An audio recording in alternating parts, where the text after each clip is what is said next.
Hi, Steve Foster with Legends of the Highway. I'd just like to invite you to like and subscribe to our channel. We're going to keep bringing you cool content with interesting cars, exotics, muscle cars, hot rods, classics, and so forth. So please, once again, hit the subscribe button and like if you enjoy what we're bringing.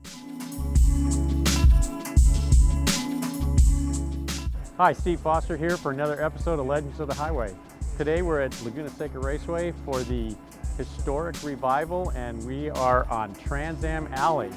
The Trans Am series from 66 until 72 was probably the most famous of the factory race wars, when every one of the major manufacturers, Chevrolet, Pontiac, Chrysler, Ford, Mercury, were involved in an all-out battle for supremacy with their pony cars. One of the early participants in the Trans Am battles was this Mercury Cougar 67, and they were run by a number of teams, and this is a fairly well-known car.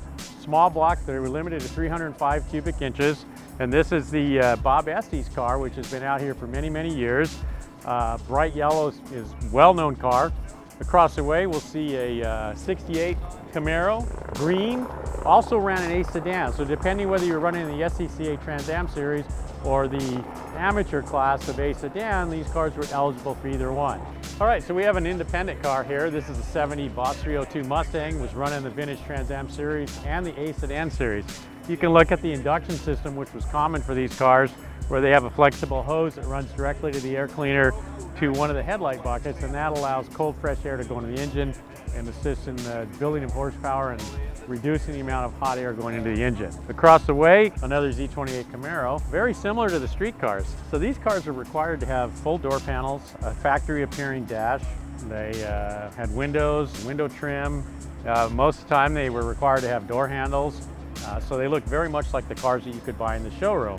So let's go check out another one of these fantastic Trans Am cars from the Pony Car Wars. Let's get past this orange banana first. I have no interest in that. All right, over here we've got another 67 Camaro Trans Am car, one of the independent racers. Next to that, we've got a 69 Camaro Z28. This was driven by Brock Yates, who was an iconic, very, very famous automotive rider. He was the one responsible for the Cannonball, Sea to Shining Sea illegal road race across American highways, and very, very, very well known as an iconic automotive rider. So now we're at a 70 Boss 302. This car was prepared by Bud Moore Engineering, made famous for their great successes in the stock car NASCAR world. You can notice a dual cold air setup, an air box, double 4-barrel Hollies, special chassis bracing, engine oil cooler, and like anything built out of Bud Moore Engineering, an absolutely fastidious, beautiful build. So here we've got the 68 Trans Am Coupe. This is one of the earlier cars. Before they went to the iconic Boss 302, they ran the Mustang notchbacks, and this is a 68 powered by a 302. They had some success with these with a variety of drivers.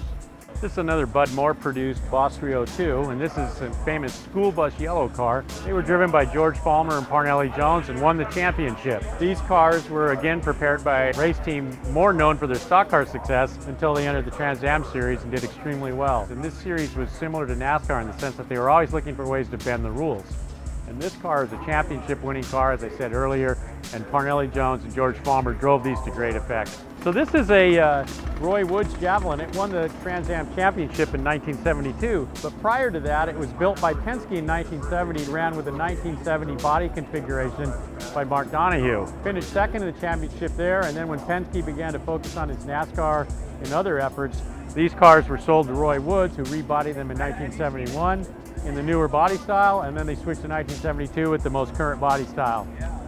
At that point, these cars were still well engineered by Penske, and then they began running as the Roy Woods cars.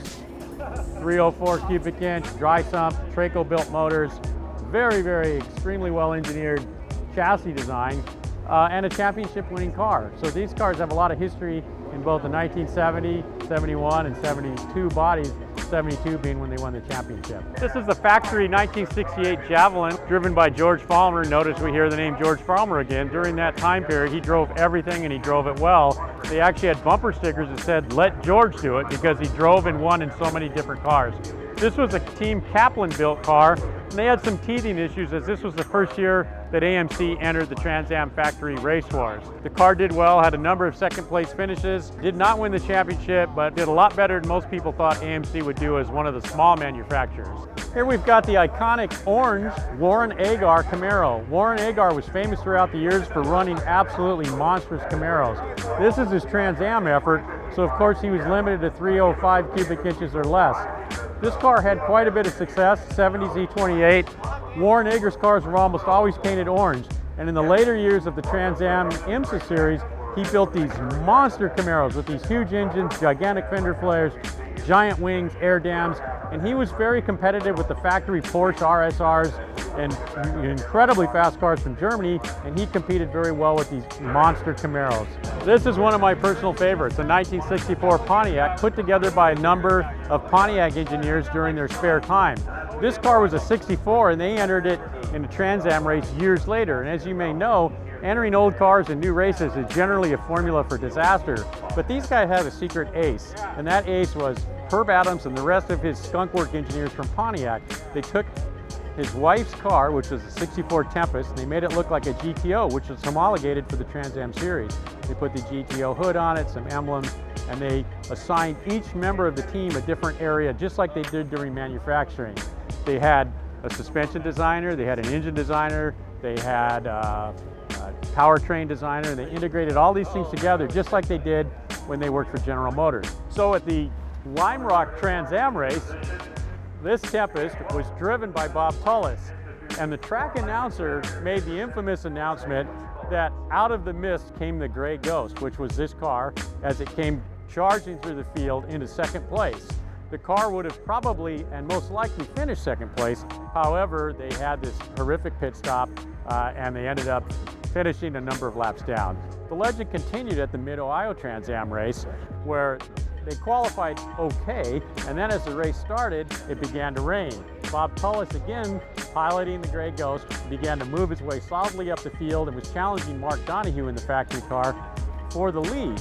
Unfortunately, they needed to pit the car, and when they pitted the car, these were all amateur guys, no air wrenches, having to change the tires by hand, and they had a 4-minute pit stop and the car finished down the field, when in reality they probably could have won the race. Like I said, it's known as a Gray Ghost. It disappeared for a number of years and now it's been brought back to life and run in the vintage series, and it's very, very well received and one of my personal favorites in the series.